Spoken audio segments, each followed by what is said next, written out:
of faith. This is the way. Truth is, I am Iron Man. Tells me when you'll remember this.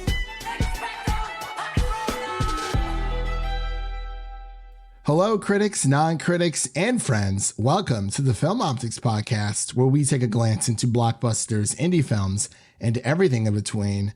I'm your host, Christian, and I'm joined by my good friend / my co-host, Devin. And today, we're here to give our thoughts and reflections on Jordan Peele's latest film called Nope. That's literally the name of the movie, Nope. I have a theory about what it stands for, but there's another reason I watched a Jimmy Kimmel interview with Daniel Kaluuya. But before we begin today's episode, you can listen to our podcast on platforms around the internet. That includes Apple Podcasts, Spotify, and Google Podcasts. All of the amazing audio podcasts out there, you can find our show. And if you are a new or seasoned listener to the show, we would love to hear from you guys. Follow us on Instagram and follow us on Twitter at FilmOptix. That is Optix with an X. Or email us at filmoptix@gmail.com for any movie-related questions. Devin, do you want to buy a ranch? Go like half on a ranch. You sure? I mean, I think it'd be a really great idea. Think about it. We can raise and sell cattle. We can make an honest living in the middle of like Colorado or Nevada, Utah even, and just, live out the rest of our days.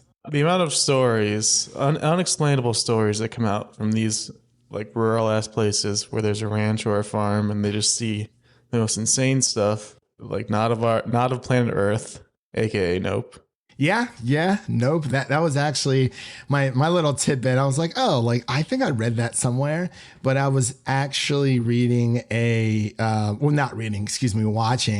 a Jimmy Kimmel No, not Jimmy Kimmel. I'm sorry. It was Jimmy Fallon. Jimmy Fallon. Wow. These aliens must be getting to my brain. I do apologize. It has been a very long day for me. So yeah, it was a Jimmy Fallon clip, and Daniel Kaluuya asked Jordan Peele, like, why is it called Nope? He's like, that's what black people say when, there's like some shifty danger going around. They just go, nope. It is a perfect title for this movie. And they say it quite a bit. They do. So, Devin, before we get into today's main topic, what have you been watching lately? I have some nice surprises on my side as well. I did finish Severance today. Oh, yeah. And my gosh. Crap your pants. Those last two episodes, I haven't felt that much anxiety for especially the finale. I'm like, what's going to happen? Like, I was so anxious the entire time. I was so nervous. It was people were sleeping on Apple TV Plus so much. There's so many great shows on there, and there's a lot of great movies. I'm just saying they did bring home the gold for Coda for the best pictures. So if you haven't watched that yet, as well as Cha Cha Real Smooth, which I'm not sure if you've watched yet, Devin, but it is very good. It is a coming of age tale. It is a coming of age tale. I do like it. A different one, but it's very interesting. But man, Severance, I was like, I'm kicking myself for waiting so long, but man. It hasn't been that long, but people need to get on that wagon because it needs to be talked about more. It does. I believe it did get nominated for Outstanding Drama Series for this year's Emmys. The most stacked category ever. Seriously though, it is insanely stacked. But what have you been watching as of late? I started up The Bear, which is very recent. I'm about halfway through that one. It's entertaining for sure. Very fast paced. Chicago. It reminds I haven't even seen the trailer, but I've seen small little clips. Just by passing through on Twitter or what have you, and it's reminds me of Shameless a little bit, or at least it's the same actor, and also in Chicago. Yeah, also in Chicago as well. Yeah, that is a. I think I haven't watched Shameless, but my family was saying that the actor also plays a chef on Shameless, so it's like this guy can only play in roles where he's a chef working in Chicago. That's all he does. Yeah. So also in Shameless, I'm not sure if you know this, but Cal from Jedi Fallen Order, it's the same actor. Yeah. He plays the brother of the guy who's in the main character in Bear. So, and he's also the Joker. So yeah, is it a recommendation? I haven't finished it yet, but we'll see. I'm excited to watch it, so that's good. Yeah. I'm going to start Abbott Elementary as well. I've been meaning to get to that one. Yeah, it's on the list. Everyone says so many good things about that. Yeah, I mean, Hulu really does have some good stuff. I do want to start Handmaid's Tale at some point as well, but outside of Severance, I've just been, watching some spectacular Spider-Man. It is honestly fantastic. Like, and I'm blown away that Sony's the one, because that was a Sony produced television show. I'm surprised of how good it is. And I'm trying to figure out what the heck went wrong with Venom and El Muerto that's coming out in this Madam Web movie. I don't know what's going on, but very inconsistent there. But enough chitter chatter about what we've been watching. We're going to give you guys, of course, we're going to be talking about some Jordan Peele's Nope here. So Devin, are you ready to head on to the Haywood Hollywood Arts or whatever it was called? I forgot. Haywood Hollywood something. It was 3 H's. Yup. Yup. Yup. All right, ladies and gentlemen, we'll be right back after this introduction to Jordan Peele's Nope. What if I told you that today you'll leave here different? Pops! Pops! I'm talking to you. Bro, what you see? Something above the clouds. That's big. How big? Big. You think whatever killed Pops is out there? Right here, you are gonna witness an absolute spectacle. So what happens next? Are you ready? Mm-hmm. Are you ready?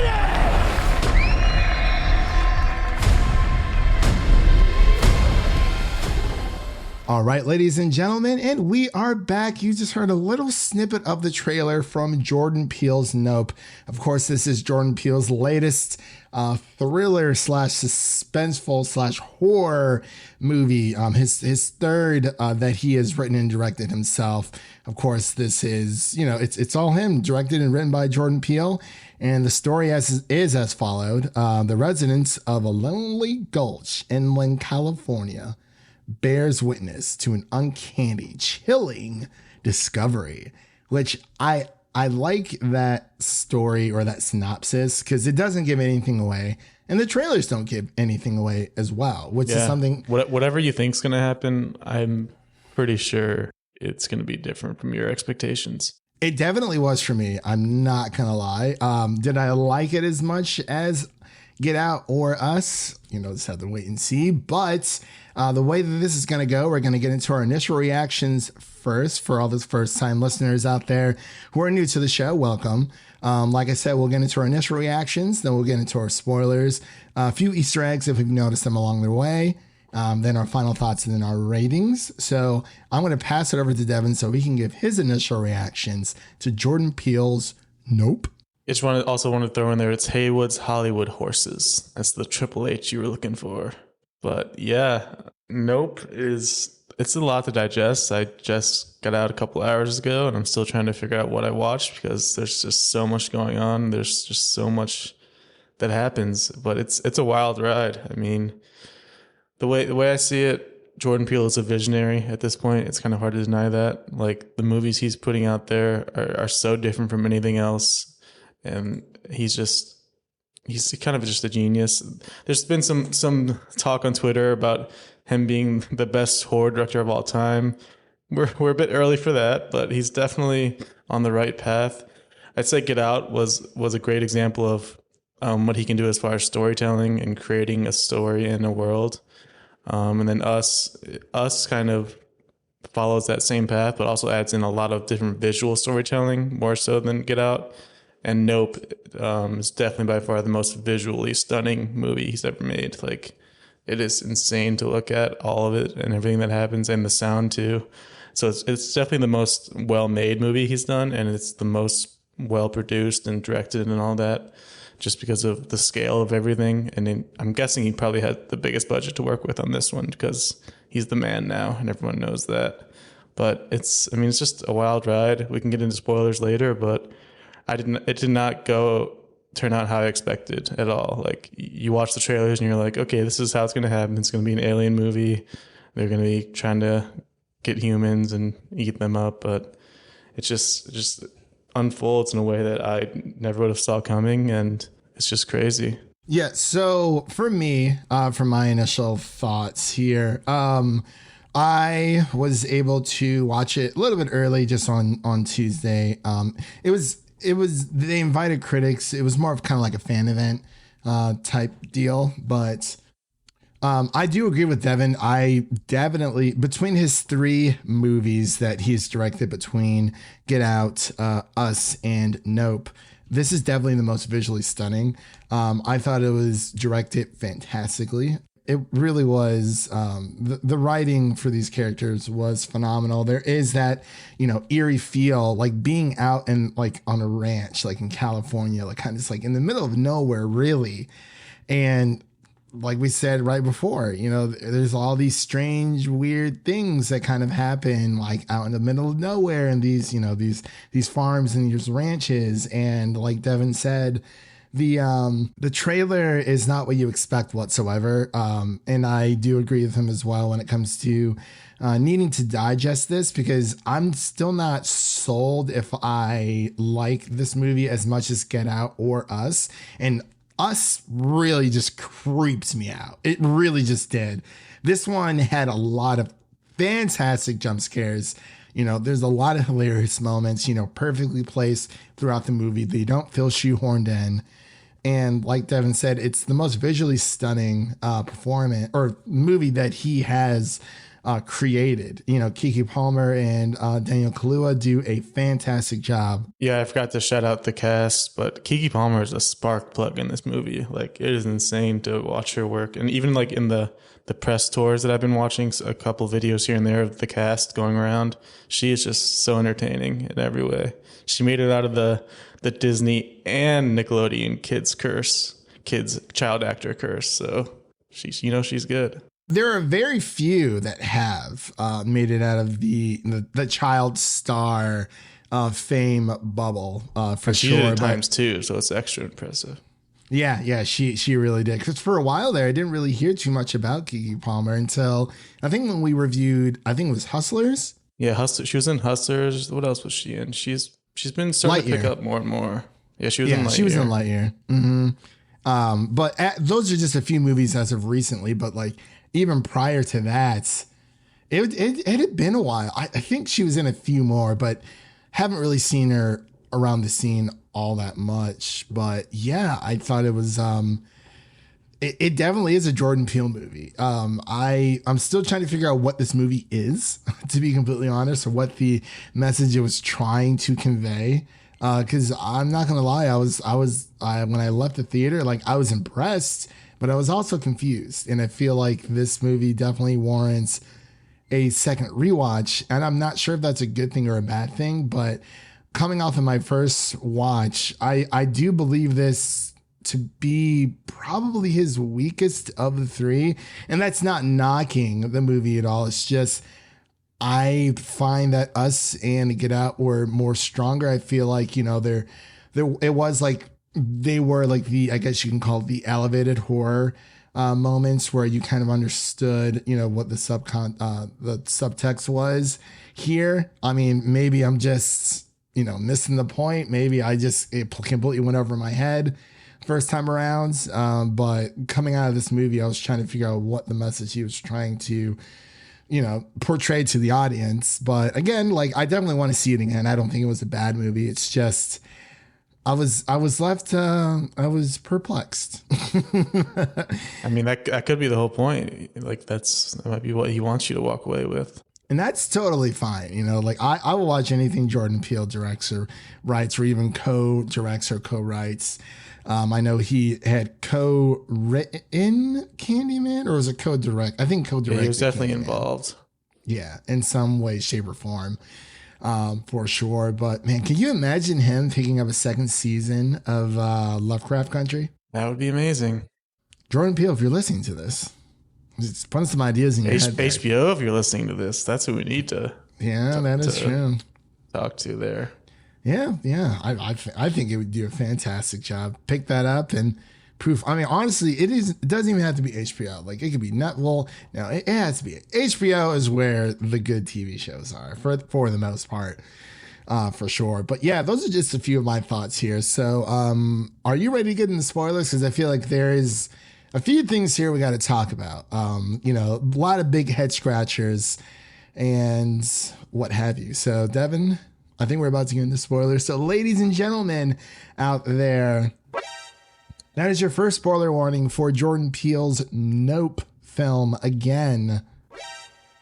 That is your second warning for the movie. So if you haven't seen it yet, definitely go watch it with some friends and family.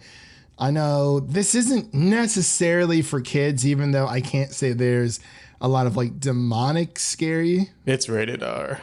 But it is rated R for obvious reasons. But I have to say, before we go on, the sound technology in this movie was fantastic. Like, I haven't heard anything this well probably since A Quiet Place Part 2. But that's just me. I don't know. I'm not sure what your thoughts on are that. Yeah, it was great. The technical sound is like, whew. Or even Top Gun Maverick was really done well. The scene with, I don't know the name of the song, but it's I Wear Sunglasses at Night, where that's playing in the car and it like gets super slow motion and creepy. That was so good. He really knows how to like take a super. He takes like, these popular 90s or 80s songs and then makes them scary. Like that's his. He's so good at that. I can't listen to that song from Us anymore. Like I can't. It's on it. So I guess like I said, we'll get into spoilers here, but so the flying saucer, I guess we'll kind of just start with the biggest reveal of it all, because this whole thing kind of starts with the death of their father, these random like kind of like a hailstorm almost. Yeah, Keith David makes an appearance. Yeah, I was very excited to see him in this. And of course, Bobby Frere is in this for a little bit as well. But for Keith, I was like, oh my gosh, that's the guy from was it Eli from Community? I forgot his name. But he was like the IT tech guy. But yeah, Devin, let me get your spoiler thoughts. What's going through your brain right there? Oh, there's just so much. I mean, just the fact that just trying to comprehend even the visuals of this UFO towards the end, I think he did a really good job, because hypothetically, if UFOs and aliens were real and they did come to our planet, our brains would not be able to comprehend what is happening and what they're doing and what they look like. And that's what happens in this movie. Like, you just cannot comprehend what you're looking at, because it's just so out of this world and so crazily designed that it's hard to tell what's even happening sometimes. But that just feels like that's how it would really be. Like towards the end, when this thing just like comes out of its shell, I guess that's the only way you can kind of describe it. It just looks so crazy that it kind of hurts your brain. Like, what is happening on the screen? That just feels like such a good way to do like a UFO type movie. It's like, it's incomprehensible. I do agree with you there. I think that's a great word to describe this movie is incomprehensible, because there are a lot of things, like I said, I was very perplexed. It's just, I wasn't entirely sure how I felt about the movie. Not saying that it left like a sour taste in my mouth. It's just, it really just makes you think about a lot of things. I was on the edge of my seat the last like 30 minutes, like, because I fell in love with these characters because they did such a good job, like especially obviously OJ and M, even Angel, and oh my God, Stephen Yeun's character is devastating. Like that, just I cannot even imagine what he went through. Yeah, like so the beginning of the movie starts with like this monkey for very, very creepy monkey scenes. That is like the one part about the movie. It just went over my head. I was like, why was this here? But It's just kind of showing that you can't like. It's like kind of trying to tame animals. Trying to tame nature. Like it's the same thing with the UFO in the sky. Like Yeah. Or the horses during the very beginning. yeah, it's all kind of connected. Like all the animals, and just Stephen Young's character being under that table, and then he reaches his little paw out to do a fist bump, and just gone. That was like, wow. I was like, do not fist bump that monkey. Like, that monkey was clearly smart. It's just so crazy watching him in present day where he's just like, is not phased at all. I mean, he might be phased. There's that one scene where he kind of zooms in. He's like, kind of looks a little shaken up, but for the most part, he just kind of, he didn't even erase it from memory. He just kind of healed completely. It's just crazy to think about, even to his own detriment at the end. Yeah, and it was kind of like a suppressed memory is what I was getting from it for sure. And even with what was it? It was Hoist, I think his name was the documentary filmmaker. Really loved his voice and just everything about him. His voice was amazing. Yeah, he was. I couldn't even mimic that. That was insane. But I think what really like saves this movie for me is the characters, because you're so invested into their stories. Even with the knockoff Best Buy guy, is that Brendan Pera?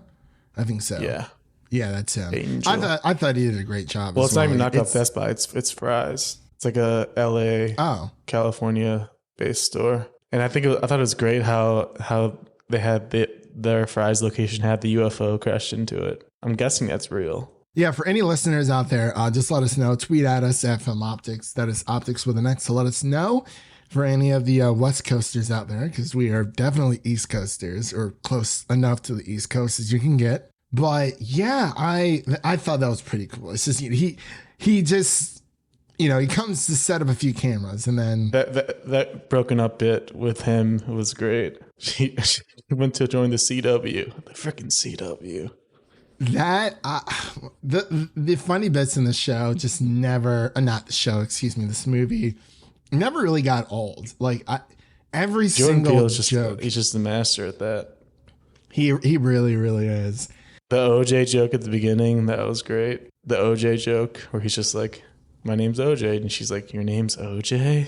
Oh yeah, the actress. Yeah. That was fun. a man of very few words, but it is great to see Daniel Kaluuya back. Yeah, it was a great performance. Just seeing like when he was in the truck and the UFO was above him, and he just is like stone faced, like trying to hide it all, and he's just like trying to stay strong. Mm-hmm. And he does. He looks up. Wow. I love it how he looked. He literally looked up. He's like, "Is it gone?"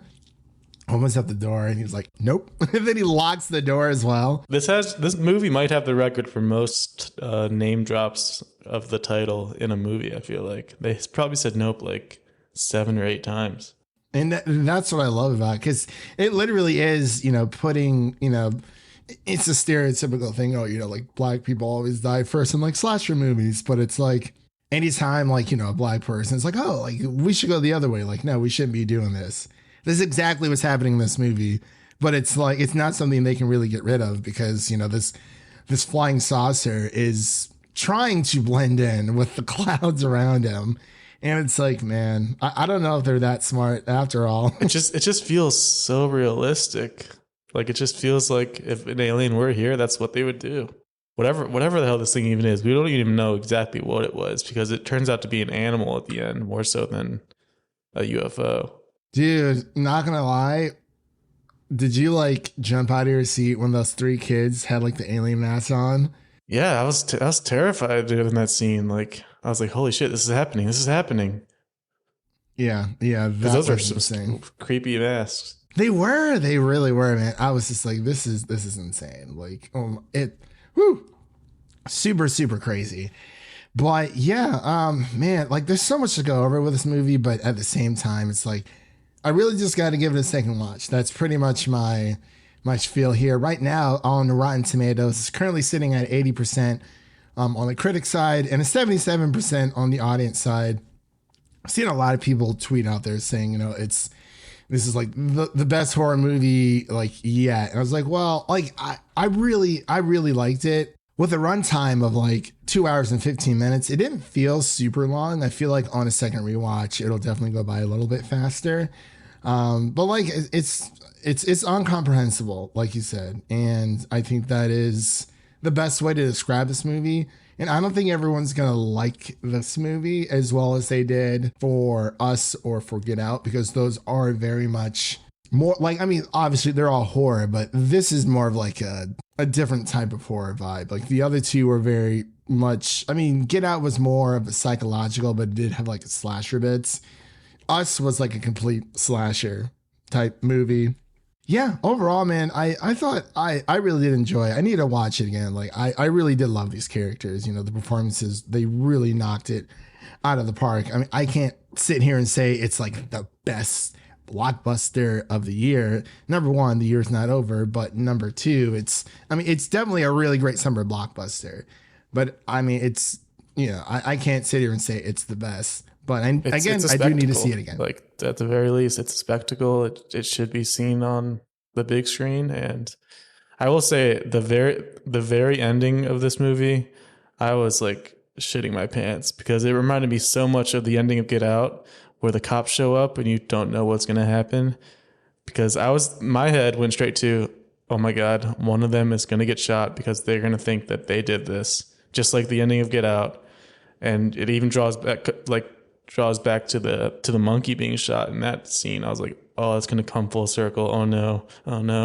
But then just like Get Out, it's a happy ending and both the characters survive. It is more of a happy ending for sure. I can't remember what happened at the end of Us, but yeah, overall, I think you are right, Devin, for sure. Like I just got to see it again to get my full thoughts. But overall, as of right now, I thought it was pretty interesting. So let's get into our final thoughts and ratings here. I'll let Devin go first, and then I'll go last, and then we'll close on out here. Yeah, it's hard to even have final thoughts just because there's still so much to even digest and think about here. But for me, it's so hard to compare anything to Get Out because I think for me personally, that's might be a top 10 movie of mine of all time, just because of when it came out and how the audience reacted to it and just how amazing that was to see.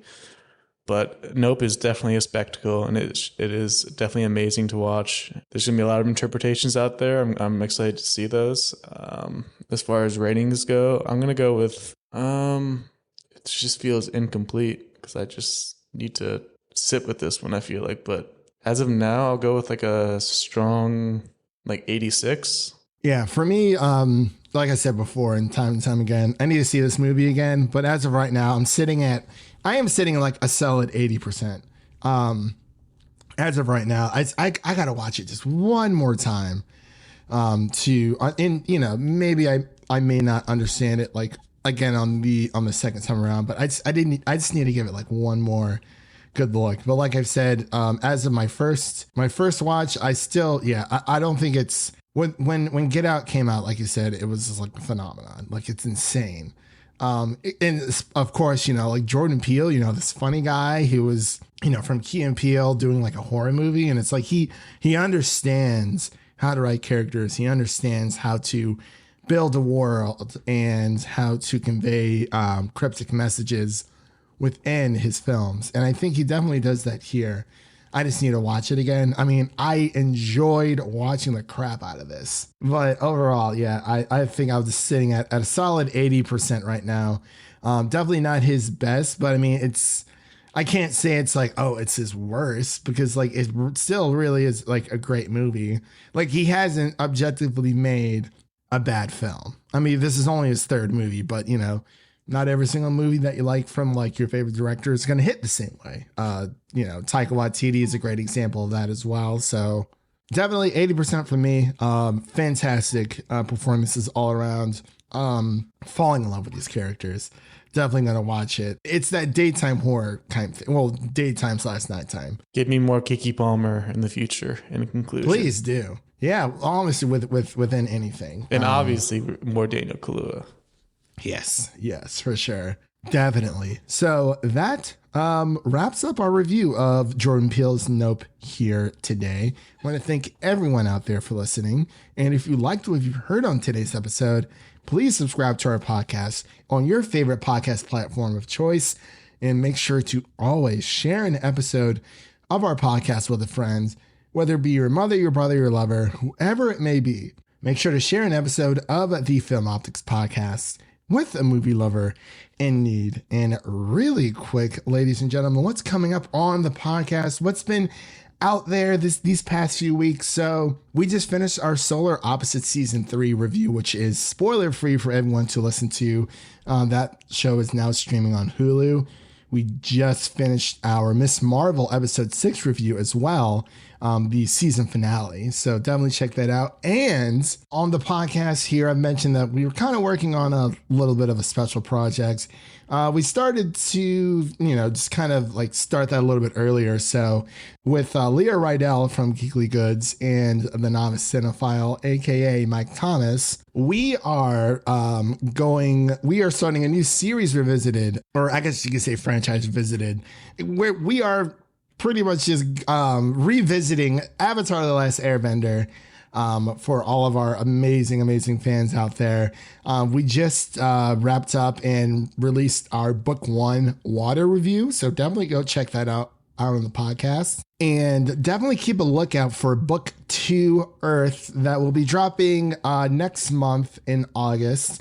I believe August 15th or 16th. And then we'll be finishing out with book 3, which is Fire, in September. So definitely follow us on Twitter for all those updates out there for our new franchise series revisited review. I don't know what you really want to call it. I think I titled it Series Revisited, but we definitely had a lot of fun.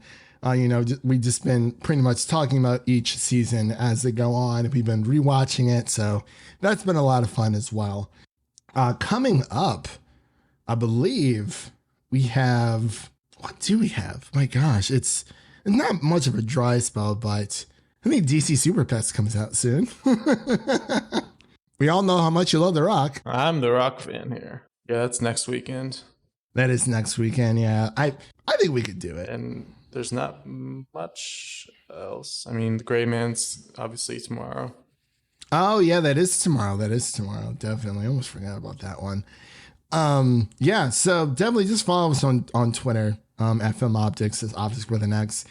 9 times out of 10, we'll probably do DC Super Pets just because it's something fun, a nice little palate cleanser after the heaviness horror that is Nope. So other than that, that does conclude our episode here today. For everyone, we hope you have a great day, and we'll see you guys next time. And that's a wrap for today. Thank you all for listening. And if you enjoy the show, leave us a 5-star rating and review on Apple Podcasts and Spotify. Follow us on Twitter and Instagram to stay in the know. That was Devin. My name is Christian, and we'll see you guys next time. But really quick, before I forget, we're also going to be covering San Diego Comic-Con, or at least what we can cover, since we are experiencing it remotely. So definitely keep out a look for our coverage there, and we'll see you guys later. Peace.